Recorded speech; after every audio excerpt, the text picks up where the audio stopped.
大家好，这里是猿猫说，咱们一起看看世界的变化，聊聊你我的生活。近坊间盛传97岁的李嘉诚和95岁的巴菲特，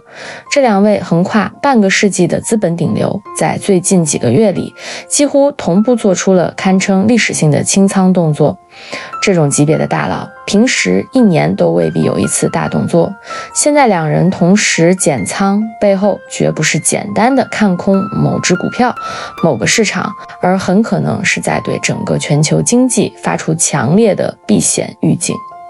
今天这期节目我们就来聊聊他们到底卖了什么和背后可能的原因。先从李嘉诚说起，说起来已经不是什么新闻了。1个月以前，2026年2月26日，李嘉诚旗下的长河、长江基建、电能实业3家公司发出联合公告，直接把手里持有整整16年的英国电网100%股权全部清仓，一次性套现1107.5亿港元。很多人可能没有什么概念，英国电网是什么样的资产。这可不是普通的写字楼、商场，而是覆盖伦敦与英格兰东南部850万用户的核心配电网络，是实打实的垄断性公用事业资产，每年稳定赚30亿港币左右的净利润，旱涝保收，几乎没有经营风险。2010年，李嘉诚入手这笔资产，拿了16年，躺着收分红，看着资产升值，现在就这么卖了，套现离场。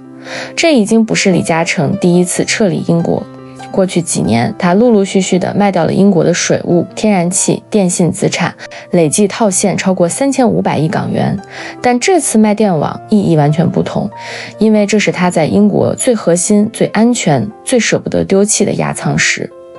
连这种印钞机都不要了，说明他判断的风险已经大到让他放弃长期稳定的收益，只求落袋为安。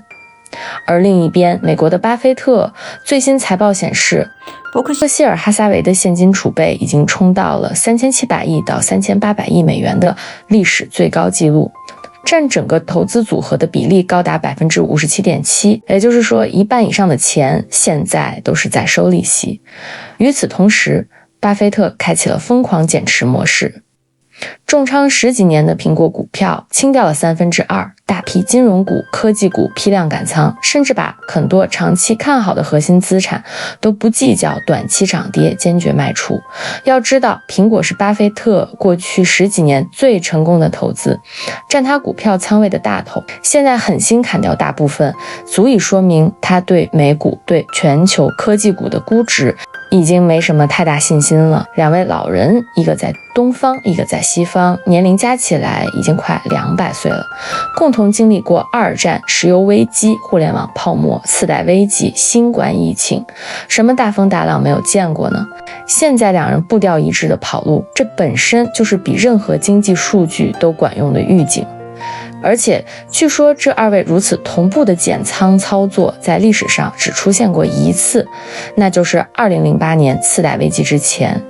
2007年，李嘉诚大规模的抛售了内地与香港的资产，撤离港股，巴菲特同样高位减持，现金仓位大幅提升，清仓中石油，狂赚7倍离场。结果大家都知道了，2008年全球金融危机爆发，美股暴跌，雷曼兄弟倒闭，全球资产价格腰斩，无数人财富归零。而这两位却因为提前撤退，不仅毫发无伤，还在危机底部抄底，赚得盆满钵满。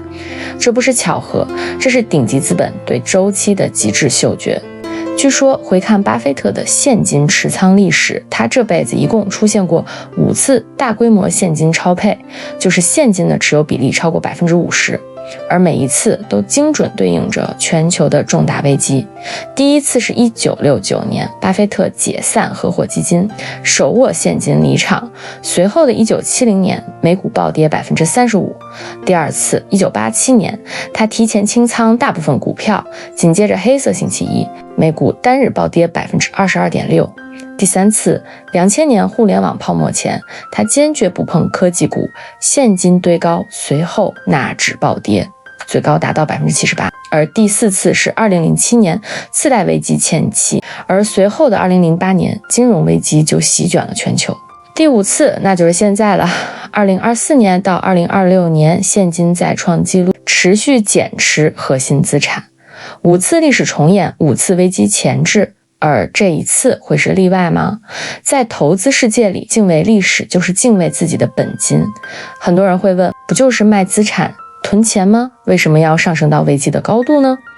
但是这一次确实有所不同，因为2位大佬看到的可能不是简单的市值高估、经济下行，而是这段时间在不同场合被提及的全球底层逻辑的崩塌，是过去40年全球化红利的终结，是阵营化、安全优先、契约失效的新时代的到来。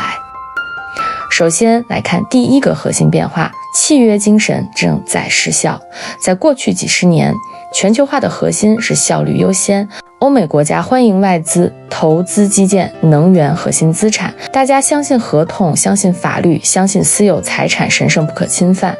但现在至少在巴拿马运河的2个港口这个事情上，李嘉诚就没有来得及脱手，眼瞅着合同尚未到期的港口被抢走。今年1月29日，众所周知，特朗普抓了马杜罗没几天，巴拿马最高法院就裁定了李嘉诚的长河在运河的港口特许经营合同违宪。当然，这个我们之前有一期视频也专门分析过，巴拿马恐怕也是不想做第2个委内瑞拉。2026年2月23日，巴拿马政府武装接管2港，切断门禁，驱逐长河员工，禁止进入，直接转交马士基临时运营。1个月后，长河启动国际仲裁，索赔20亿美元，约合138亿人民币。但其实仲裁执行几乎没有什么希望。这件事可能是李嘉诚如此坚决地清仓英国基建资产的核心原因。世道变了，现在是商人遇到兵，有理说不清。2年，英国以国家安全为理由，频繁查处外资基建资产。李嘉诚的英国资产随时可能面临监管打压、强制拆分、利润限制。巴拿马直接强征港口资产，说没收就没收，之前的投资协议形同废纸。当一个主权国家开始不讲契约，随意动用国家权力没收私人资本，这对顶级富豪来说是致命的风险。2000年千禧年的时候，有英国的伊丽莎白女皇2世亲自为李嘉诚授予了英国爵士头衔，这是大英帝国勋章体系里的荣誉头衔，表彰他对英国的经济和公益贡献。说起来，还是因为他长期在英国巨额投资基建、能源、电信、港口，创造了大量就业，稳定民生。看起来这怎么也算是一种认可和鼓励吧。在这之后，李嘉诚全面进军英国的能源和公用事业基建，尤其是2010年的标志性一战，以58亿英镑约合91亿美元的价格收购了法国电力旗下的英国电网，拿下英国25%电力分销市场，服务了800万家庭，奠定买下半个英国的基础。时间一晃，其实也就10几年的时间，世界仿佛变了一个模样。李嘉诚现在卖英国电网，本质不是因为不赚钱，而是真的怕了，怕这种涉及一国命脉的核心基建资产直接被没收、被国有化。其实相信李嘉诚的嗅觉绝对有这个可能，虽然有点惊讶于作为老牌资本主义国家代表的英国，居然要沦落到有可能和巴拿马一个套路。第2个核心变化则是资产范式彻底转移，旧时代的核心资产正在被抛弃。过去10几年，大家追捧的都是科技巨头、成长股、虚拟资产，像 Meta、亚马逊这种公司，即便短期不赚钱，也能享受到超高估值。可是现在呢，在 AI 冲击下， Meta 大规模裁员，科技巨头都在押宝 AI， 但是 AI 的真正盈利能力目前似乎还没有那么明朗。相反，在煤炭、化工、能源、传统制造业这些被嫌弃的老登资产，却反而成了资本的香饽饽。为什么呢？因为在新周期里，看得见、摸得着、能稳定产出、不受地缘政治影响的硬资产才是硬通货，而虚拟估值、未来预期在危机面前都有可能是泡沫。这可能是巴菲特近期重点减持科技股和金融股的原因。巴菲特手上的苹果已经连续3季度减持。而手上的亚马逊持仓则砍了 77%， 从近1000万股一直砍到了只有230万股。看来真的是不太看好 AI 的故事。而在2025年第4季度增持的都是能源相关的产业，比如雪佛龙第4季度增持809万股，12月又加仓了西方石油，还收购了西方石油的子公司西方化工。这难道说特朗普突袭委内瑞拉和伊朗的时候都先和巴菲特提前商量过，还是怎么回事？这节拍是一定要踩到这么准吗？第3个核心变化则是全球化的退潮，阵营化的崛起，资本重新定义安全边界。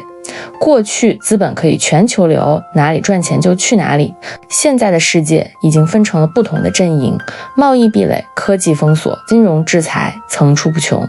资本不敢再轻易地跨阵营布局，只能收缩到自己的安全区。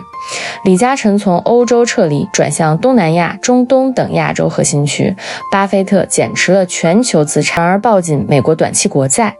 那3800亿美元的现金里，有3000亿都放在美国短期国债里，都是在给自己的钱找最安全的避风港。资本也开始变得有国籍了，顶级资本已经从走出去的进攻模式全面切换到退回来的防御模式。这种顶级大佬的操作，对我们普通人的启示来说，可不是抄作业，